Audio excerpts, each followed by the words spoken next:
FN 2187 stood in rigid formation among rows of white-armored stormtroopers. Under the red glow of distant flames, he felt sweat bead beneath his helmet. Around him, terrified villagers cowered in the sand. Although the others opened fire at Captain Phasma's command, FN 2187's finger froze on the trigger. Something inside him recoiled at the violence. He thought, "What am I doing here?" But there was no time to process. FN 2187, barked the stormtrooper captain. "Finish them." He hesitated again. The blood pounding in his ears drowned out the roaring flames. "I can't."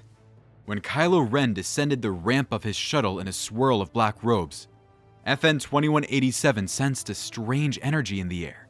Fear, yes, but also something deeper, a silent hum that tugged at him. Ren's lightsaber hissed to life, its crimson glow reflecting off the stormtroopers' helmets. Lives ended in an instant. FN 2187 watched villagers fall, choking back a surge of horror.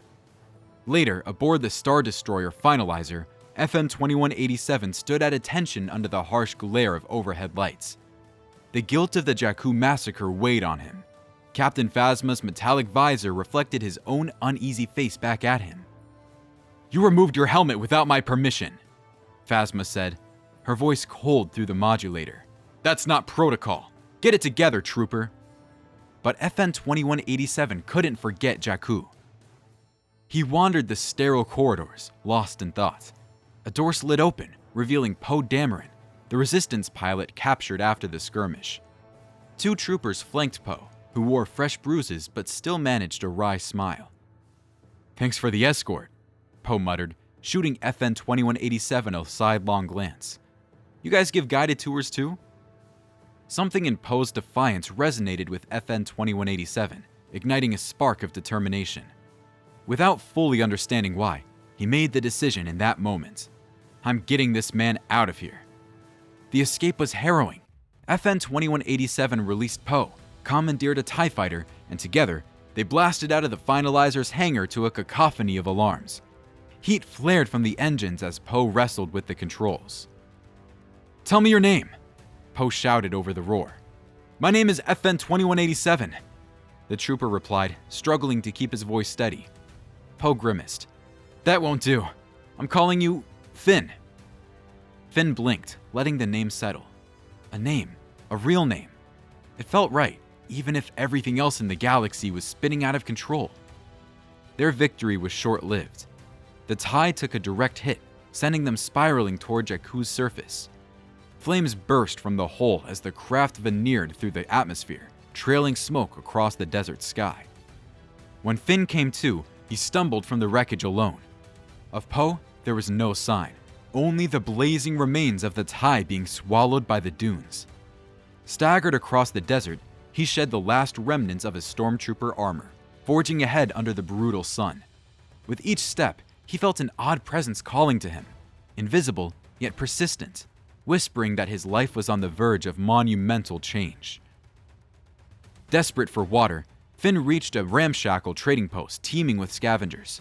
That was where he met Rey, a determined young woman dressed in desert attire, her hair pulled into practical knots. Alongside her was BB-8, a small spherical droid whose chirps and beeps emanated urgency. "You all right?" Rey asked, holding out a small canteen. BB-8 beeped indignantly, protective of their supplies. Finn gulped greedily before replying. "Thank you. Stormtroopers, First Order, are coming." He barely finished speaking when TIEs roared overhead, blasting the outpost into chaos. Rey grabbed his arm, and they dashed through the marketplace, desperate to evade the troopers. Spotting an abandoned Corellian freighter, they bolted aboard, the engine sputtering to life under Rey's frantic piloting.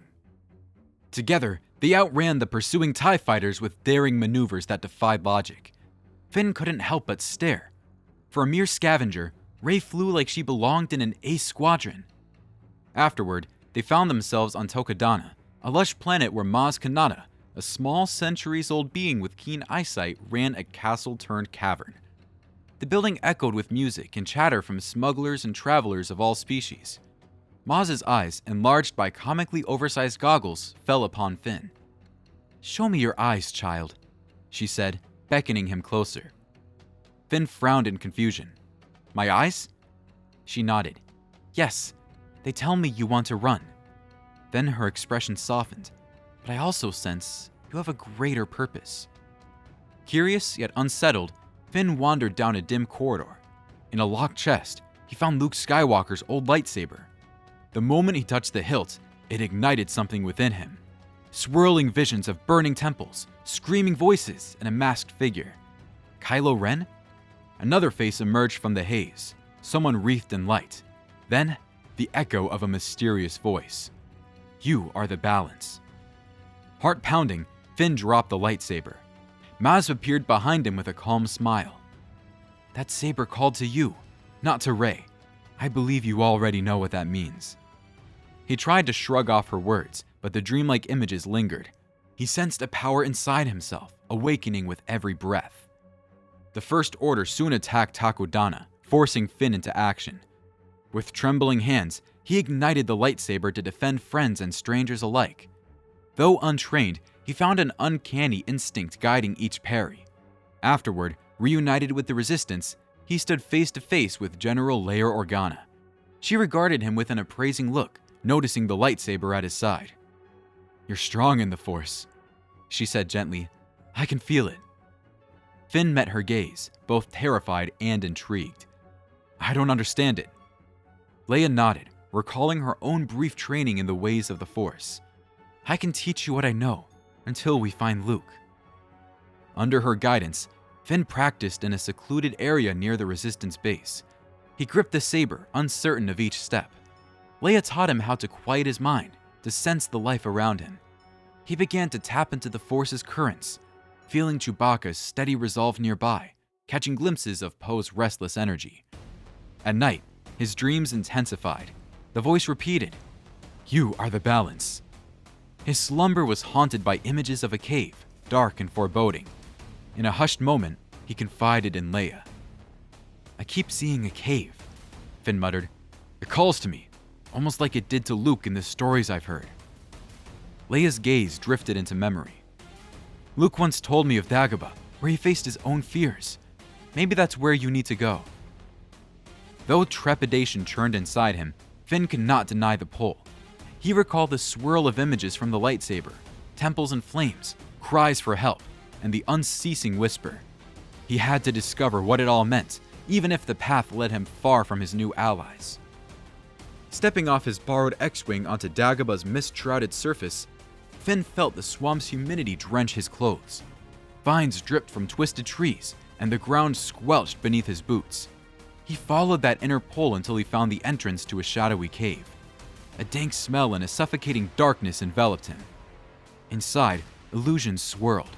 He saw himself draped in black robes, leading an army full of Force wielders, wielding sabers of both red and blue. His reflection stared back with hardened eyes. Which side will you choose? The vision hissed. Then, as suddenly as it appeared, it shifted. Finn, guiding a new order of balanced Force users. The cave whispered. The prophecy was never about lineage. You are not Skywalker's heir. You are the Force's. Gasping for air, Finn stumbled out, heart hammering. He understood now that the ancient prophecy of the Chosen One spoke not of a bloodline, but of balance. Someone who could navigate light and dark without succumbing to either. Could he truly be that figure? He returned to the Resistance base, changed by this revelation. Rey sensed it at once. They met in the war room, a massive holomap of the galaxy casting a blue glow across their faces. Poe and Leia stood nearby, sorting intelligence on a new threat, a being named Primaris, rumored to be a dark clone of Palpatine and Snoke's combined essence. Rey watched Finn with concern. You've grown stronger, but I sense conflict in you. We can't fight darkness with darkness. Finn's voice had a steady intensity now. I've seen visions of the galaxy in flames. We might not have time to debate. We have to act. Her eyes narrowed, though her tone remained gentle. Patience. Anger leads us down a dangerous path. They argued in hushed voices. Both wanted to protect the galaxy, yet they diverged on the method. A rift grew between them, an unspoken tension, forging separate roads for two friends who had once stood side by side against the First Order. Soon, they learned of Primaris. The intelligence Poe presented revealed an abomination forged from strands of Palpatine's DNA merged with Snoke's twisted lineage.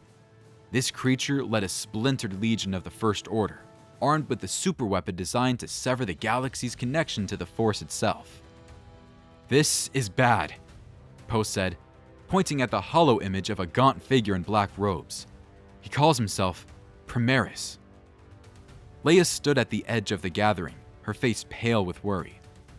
"Our entire existence depends on the Force," she said softly. "If he severs it, we lose more than just our powers. We lose hope."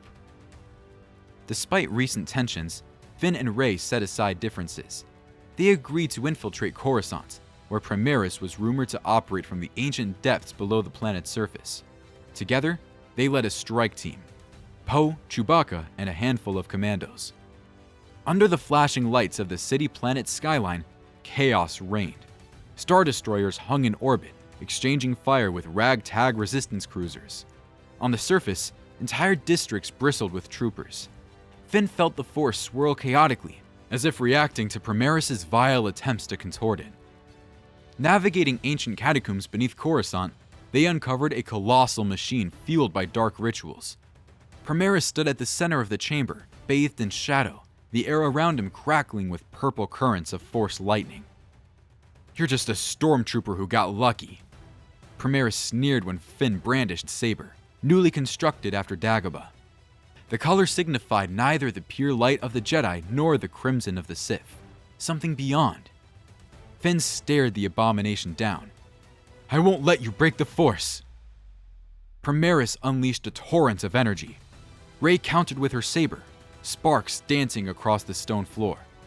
The light that followed shook the subterranean chamber, metal and debris tumbling from the ceiling. Finn and Rey fought in tandem at first, but Primaris slammed them with waves of darkness. They found themselves separated in the swirl of rubble and raw power. Rey reeled from a blast of dark energy, crashing into a mangled corridor. She coughed, struggling to stand. Across the chamber, Finn confronted Primaris alone. The machine buzzed with sickly power, preparing to sever the Force from the galaxy at any moment. Primaris smirked. "You're no chosen one. You're a mere foot soldier." Finn's eyes shone with resolute calm. "I used to be a foot soldier, but not anymore."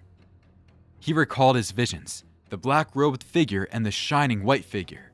Two extremes. Balance. He now understood that his calling was to embrace both sides, forging a new path that neither Jedi nor Sith dared to walk. He lunged, his white blade colliding with Primaris' staff, arcs of energy rippling through the cavern. In that moment, he realized only one thing could destroy the device: a direct overload from the Force channeling through him. It would kill him, but it would save everyone. "Finn!" Rey shouted, sensing his tension. She tried to reach him, but Primaris hurled her back again. Finn steadied himself, heart pounding. Summoning every ounce of will, he thrust his saber into the core of the machine. A colossal surge of power erupted. Primaris shrieked in fury, caught in the feedback. The machinery cracked, sending shards of metal and arcs of electricity in all directions. Rey shielded her eyes. The entire underground complex trembled. She felt the Force tremor. Then, a sudden calm. When the light cleared, Primaris lay defeated, the machine's remains littering the floor. Finn had collapsed, enveloped in a halo of crackling sparks. Rey rushed to him, tears blurring her vision.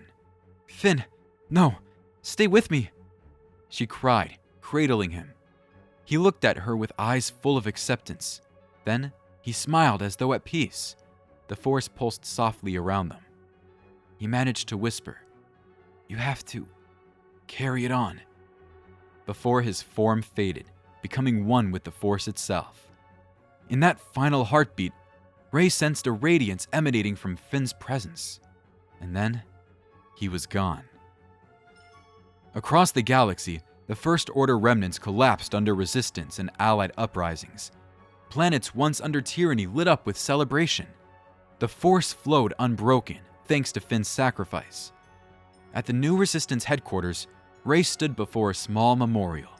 A helmet from Finn's old stormtrooper armor rested upon a pedestal, etched with the words, "Finn, the Chosen One." Poe and Chewbacca watched quietly as she placed her hand on the cold metal. In a nearby courtyard, a group of young Force sensitives practiced basic techniques.